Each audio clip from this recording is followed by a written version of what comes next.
The other day I made a video showing myself driving my 1993 Mazda MX-3 mod for Assetto Corsa. This is based on my real world MX-3, which I race in the 24 Hours of Lemons. And in that video I was showcasing this new display I have made. I made this for the real car out of a 3D printed housing, an LCD screen for the display, a Raspberry Pi to draw the graphics on it, some addressable LEDs for shift lights, and a handful of other electronics, analog sensors, the whole lot.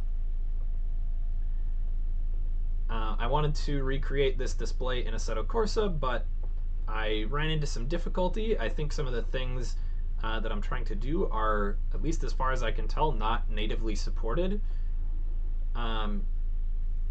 And so I wanted to make a video showcasing how I did those things, how I made them come about in Assetto Corsa.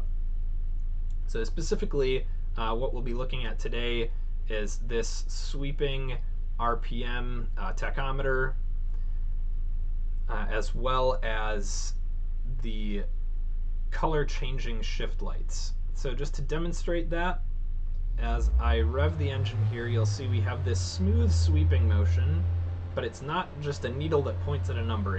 It grows where the trailing edge stays fixed in the same place and the leading edge moves up. And then as we get to 5,000 RPM, it turns yellow, and at 6,000, red. And then above that, we have our shift lights that come in normally enough. We have green, then yellow, then red. That part was not at all difficult. That's natively supported. But then they all turn red, and they all turn cyan at 5,500 and 5,800 RPM respectively. So let's jump out of the sim here and look in Blender to see how I made this happen. So we'll select our display here, do a select hierarchy, and then make a local view so we can just see that and hide everything else. Now you'll see this looks a little funny because we only have the top portion of the red wedge, or the red, sweeper wedge visible. You might already have a sense for what's going on, but I'll walk you through it. So if I hide this, now we see the whole wedge. And if I hide that, we can see the yellow. And if I hide the yellow, we can see the green. So what's going on here is the background is just a black rectangle. 1/10 of a millimeter above that, we have this green wedge, which actually is made up of 4 separate 45-degree sections. Then 1/10 of a millimeter above that is the yellow, and 1/10 of a millimeter above that is the red. Another 1/10 of a millimeter above that, we have this black wedge, which is 90 degrees. And you'll notice that is a child of the Aero RPM dummy. If I now look at my digitalinstruments.ini file, you'll see I have here the numeric displays for RPM and speed in miles per hour. And then I have a bunch of these RPM series elements. These are meant for some things like you might have seen in slightly older race cars before these high-resolution pixel color displays were common, where you'd have just black and white LCDs that had dedicated elements for everything on the screen, and they often had like sort of a bar chart for your RPM where there would be one bar, well, multiple bars that each would come on at a separate RPM. You'd have, one render here, and then another one, and another one, and so you had these discrete bars that that would kind of sweep to fill in the display as the engine revved up.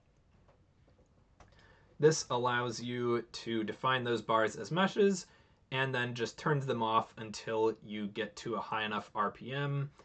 And of course, you don't have to make an individual one for every bar. That would be a little bit silly, but as long as they come on in a linear fashion, you can just give it a starting and ending index.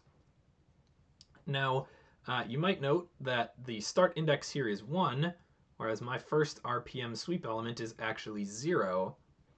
And they come on at this 625 RPM, which is a little odd.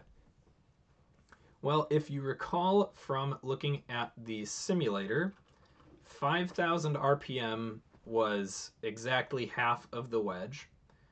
So each of those 45-degree elements then is a quarter of that, or 1,250 RPM, and 625 is half of that, so that would be 22.5 degrees.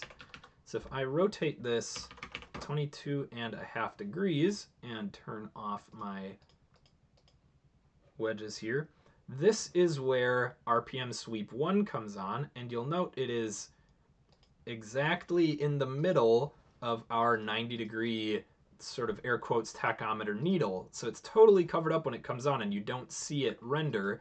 Instead, you just see the smooth movement of the tachometer needle. And then again, another 45 degrees later, we've done another 1250 RPM, and RPM sweep 2 comes on, and then 45 degrees later, RPM sweep 3 comes on. So they all render as they are covered up, and all you see is the smooth movement of the leading edge. 4 and 5 are similar. They're just different colors, and because they are a different color, and we know by the time we get to 4, this whole half of the tachometer is already illuminated, so we don't have to do individual 45-degree wedges for that. We can just do this entire segment for sweeper number 4 and number 5. And because those aren't linear, I want 4 to render at exactly 5,000 RPM, and then 5 at 6,000. They get their own RPM series, so they're not part of this 0, 1. If I wanted them to come on at this 625 RPM offset, I could easily enough have defined this whole thing as just one series and given it an end index of 5, but I needed to control precisely when the yellow and red wedges became visible. So let's take this back to, oh, I can't do that. I have to just do a bunch of undos because of the transforms already on there. One more, there we go. So that is how the tachometer works. Now let's look at the shift lights. So shift lights 0 through 7 are standard enough. Those are just your regular shift lights that are defined by what RPM they come on at. However, then they change color and things get a little bit interesting. As I said, there's no support built in to say, hey, above this RPM, change the color. At least, again, as far as I know, there isn't. So when we get to 8 and 9, those are just shift lights that cover up 0 through 7. Again, they're offset in the local z-axis by 1/10 of a millimeter. You probably can't really see that from here. But that's just to make sure that they cover up the ones below them, and there's no question which one should be visible. The problem that we run into with this, though, is that Assetto Corsa will render whatever the non-illuminated color of that mesh is even before the LED comes on, so you don't have to have, you know, a separate mesh for the off LED and the on one. However, that means that shift light 9 covers up shift light 8, so you can't see it, and shift light 8 covers up shift lights 0 through 7. the way we control that, the way we fix that is, again, with RPM series. Because all these are doing is controlling the rendering of a mesh, they turn the mesh on or off, you can assign whatever mesh you want. You could have the whole car body appear at 4,000 RPM if you wanted to do that. It'd be a little funny, I wouldn't recommend that, but you could do it. So for this, we're just using it to render that shift light. So shift lights 8 and 9, those meshes aren't even rendered until 5,500 and 5,800 RPM respectively. And then when they are rendered, they immediately illuminate because that is also the RPM switch for, there we go, the RPM switch for their illumination. So that's how we did, or how I did all of this with totally vanilla Assetto Corsa, no extensions or anything. I'm pretty happy with the way it turned out, and I hope this is helpful to anyone that might be wanting to do similar sort of funky things. Thank you for watching. Thank you for supporting. I know I've gotten quite a lot of thumbs up on Overtake. I'm sorry it's taking so long, but you know, I'm learning this whole 3D modeling thing as I go. I think this looks pretty good for now. For the work I've put into it, definitely a lot better than it was when it started. But it also clearly has a long way to go. So thank you for your patience, and yeah, thanks for watching.